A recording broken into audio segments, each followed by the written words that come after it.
our first award this evening that we present, and I cannot tell you how grateful the Hall of Fame committee is for having the board of directors of UST Alabama give us the privilege of giving this award. It's called the Hubert Kessler Inspiration Cup. To begin with, we have one person in the audience who is a former winner, Mr. Rudy Lewis. Rudy, where are you? Rudy has won every award that we can possibly get in this state. Hubert was from Tuscaloosa, Alabama. He's a past chair of the Hall of Fame committee. He was an avid league player and age group player. He was tirelessly working until his death on getting a new public facility in the city of Tuscaloosa. He was also a past chair, past president of UST Alabama and served on southern committees as well. More important than all of that to us is that Hubert was such an honorable man on the court and off. So that is particularly what makes this award so special. The purpose of this award is to reward or award someone or honor someone who volunteers in their community and otherwise really wouldn't be recognized. And this year's winner is from Auburn, Alabama. Gus Adair is a person I've played many times, and like Hubert, he is honorable on the court and off. Another policy we have here, or another habit we have, is we like to introduce the people to you who are going to introduce our award winners. Tonight, Becky Richardson, the City Recreation Director from Auburn, the most appropriate person I could think of to introduce Gus, because he volunteers for Auburn. Becky is a past president of UST Alabama. She's in our Hall of Fame. She's a past senior cup chair, coached the women's team for years. So Becky, if you would, please come up and introduce Gus to us.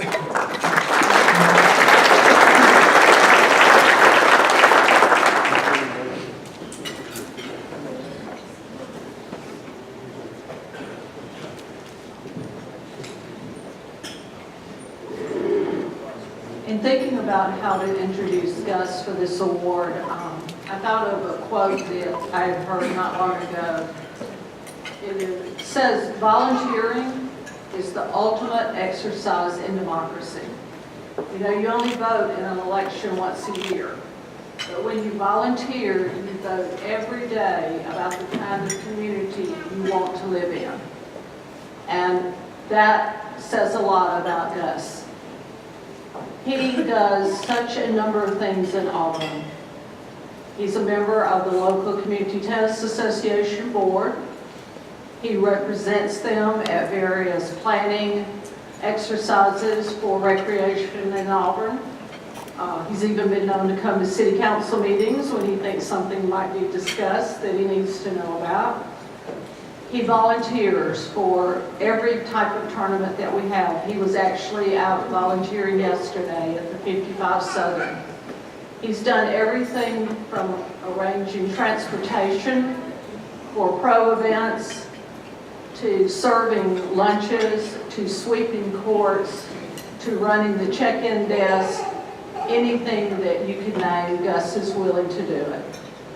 He also gives of his time for so many other things, whether it's helping with an event to raise money for ALS research at Emory or other fundraisers. You'll always find Gus there.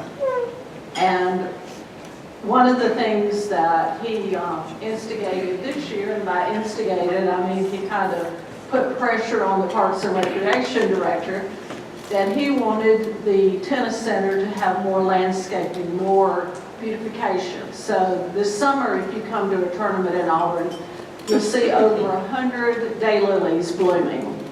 And Gus is the reason that we'll have that. I can't think of anyone more deserving because, as Jeff said, Gus is one of the most ethical and good people that could get this award, and I think that he's very much deserving of the Kessler Award. Gus?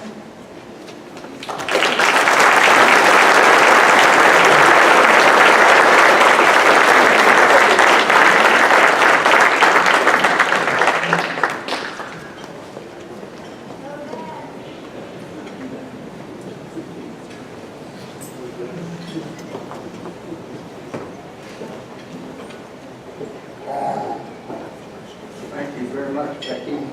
I wish I had a recording of that. I could play that, probably wear the tape out very quickly, or would it be a CD nowadays?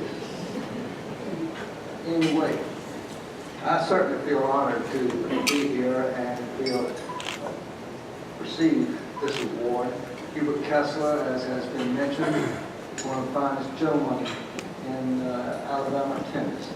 He did so much for everybody around him, and he was on the court one of the finest people you would ever won't call in lines against you. I one time aspired to become a member of the Hall of Fame based on my tennis prowess.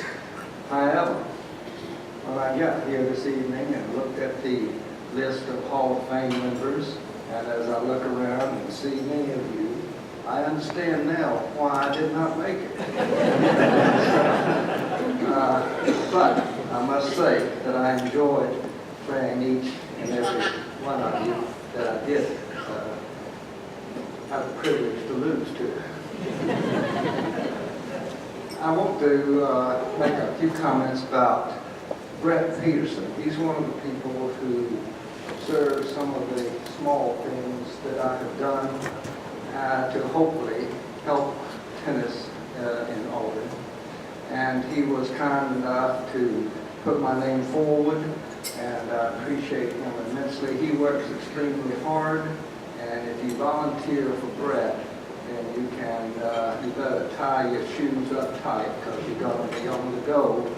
And but it's a privilege and well worth it. And in addition, I'd like to say to Becky, thank you, Becky, for making the facilities in Auburn as good as they are and making tennis a pleasure to play. I don't need to tell any of you what a wonderful sport tennis is. If you'll excuse me, it's going to take me a moment to read some of this.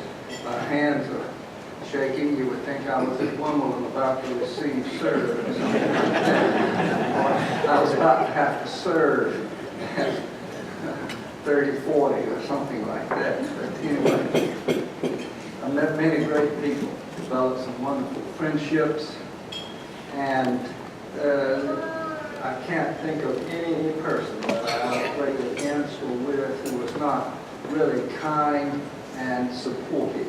And I've been appreciative of that all the years that I've been playing.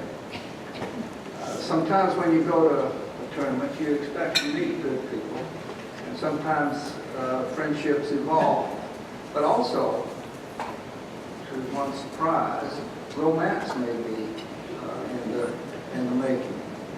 My wife Linda and I met down at a tournament in Gulf Shores, and we each went there with the expectation of just hitting a few tennis balls.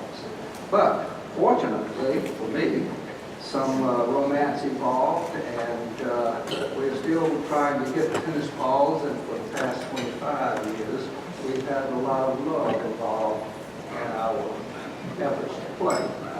So that's been one of the big advantages of playing tennis. And for no other reason I could recommend tennis to anyone.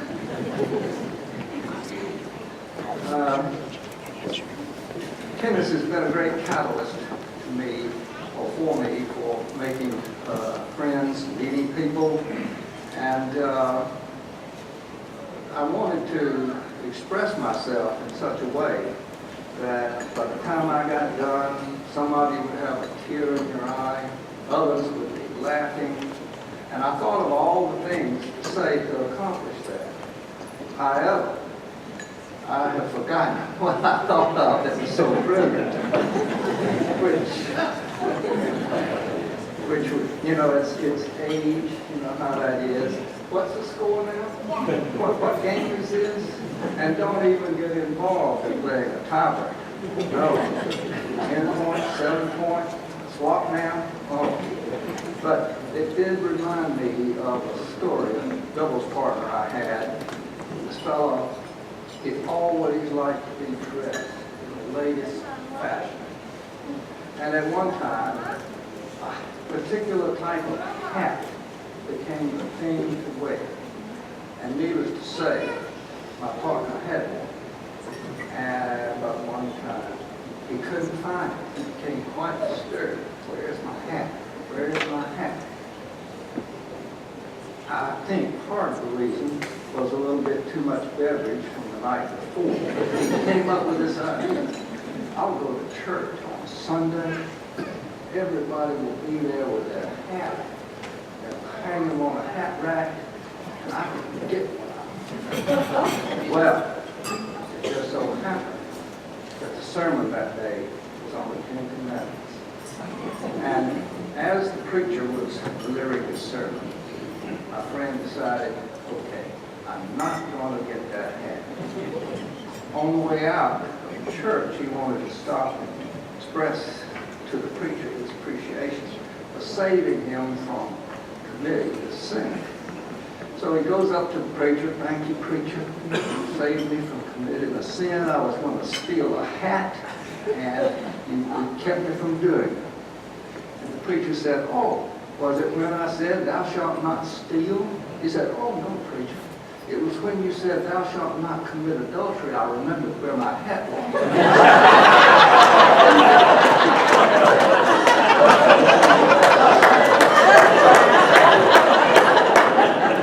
So, remember the score. Remember where your hat is.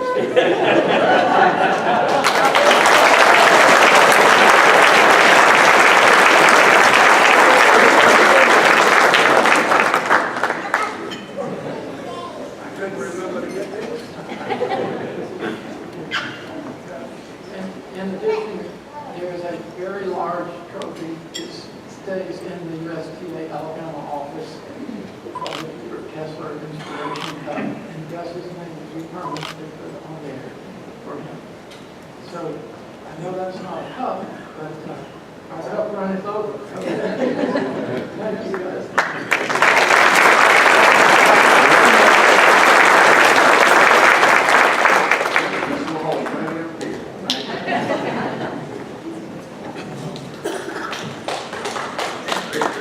Thank you.